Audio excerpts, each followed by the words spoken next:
पड़ रही है। बिल्कुल, यहाँ पर भारतीय जनता पार्टी के लिए राजस्थान में लोकसभा का चुनाव जीतना 2019 की तर्ज पर इस बार मुश्किल नजर आ रहा है। भारतीय जनता पार्टी की बात कर ली जाए तो अलवर से पूर्व सांसद और वर्तमान में तिजारा से विधायक बाबा बालकनाथ को कैबिनेट में शामिल किया जा सकता है।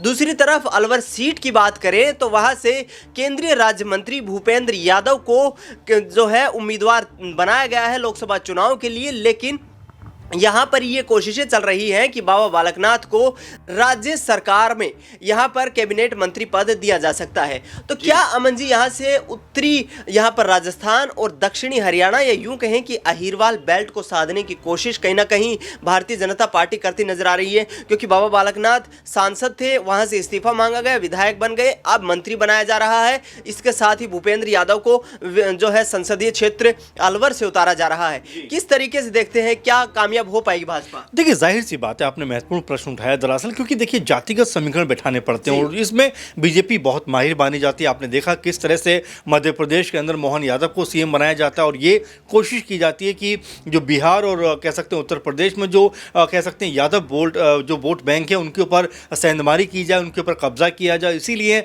आपने देखा कि जो मोहन यादव बिहार पहुँचते हैं, उसके बाद यूपी आते हैं। तो इसी तर्ज पर कहीं ना कहीं जो अलवर की सीट है महत्वपूर्ण सीट है, क्योंकि वहाँ से बाबा बालकनाथ चूंकि अपने आप में बड़ा नाम बन गए और यहां तक कहा गया कि सीएम की रेस में सबसे आगे वो नजर आए, लेकिन एन वक्त पे उनका नाम वहां से कट गया और यहां तक कि उनको कोई मंत्री पद भी उस समय और बड़ी जीत दर्ज करके आए थे, 5 लाख से ज्यादा, बहुत बड़ी जीत दर्ज की थी। और सभी लोग ये कहने लग गए कि इतने बड़ी जीत दर्ज करने के बाद आखिर सांसद से उनको एक विधायक बनाने की जरूरत क्या आन पड़ गई। आपने देखा कि जब वो संसद पहुंचते हैं उस समय अधीर रंजन खड़े हुए होते हैं, कहते हैं कि मुख्यमंत्री बनने की आपको बधाई, क्योंकि इतनी बड़ी जीत आप दर्ज करके आए थे। जाहिर बात है कि कहीं ना कहीं उसका भी इम्पैक्ट पड़ता, लेकिन वैसा कुछ होता हुआ नजर नहीं आया और बाबा बालकनाथ को कह सकते हैं कि मायूस होना पड़ा, क्योंकि उनको मुख्यमंत्री पद नहीं दिया गया। अब ऐसे में अलवर से अगर जो कह सकते हैं भूपेंद्र यादव का नाम सामने आ रहा है दिनेश जी, अगर वो चुनाव लड़ते हैं तो क्या जो कह सकते हैं बाबा बालकनाथ है उनका सपोर्ट क्या भूपेंद्र यादव को मिलेगा?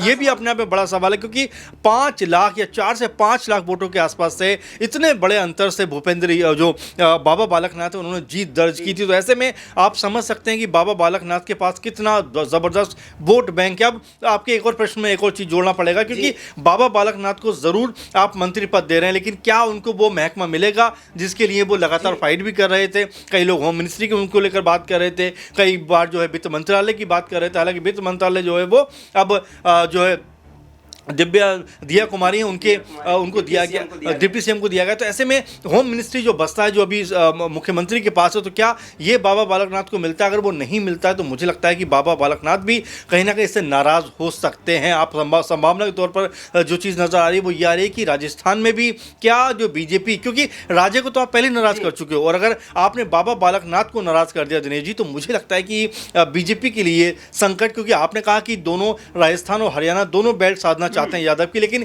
यहां पर जो सिटिंग एमपी रहे हैं क्या वो उनके साथ खड़े होंगे? ये अपने आप में बड़ा प्रश्न बन जाता है, क्योंकि बीजेपी के लिए राजस्थान को जीतना मुझे ऐसा लग रहा है दिनेश जी उतना आसान नहीं होने वाला जितना पहले की तुलना में हम कह सकते हैं। क्योंकि पिछली बार 25 की 25 सीटें बीजेपी के पक्ष में आई थी, लेकिन इस बार जिस तरह सचिन पायलट एक्टिव नजर आ रहे हैं, तमाम उनके नेता एक्टिव नजर आ रहे हैं, बीजेपी को मुश्किल हो सकती है।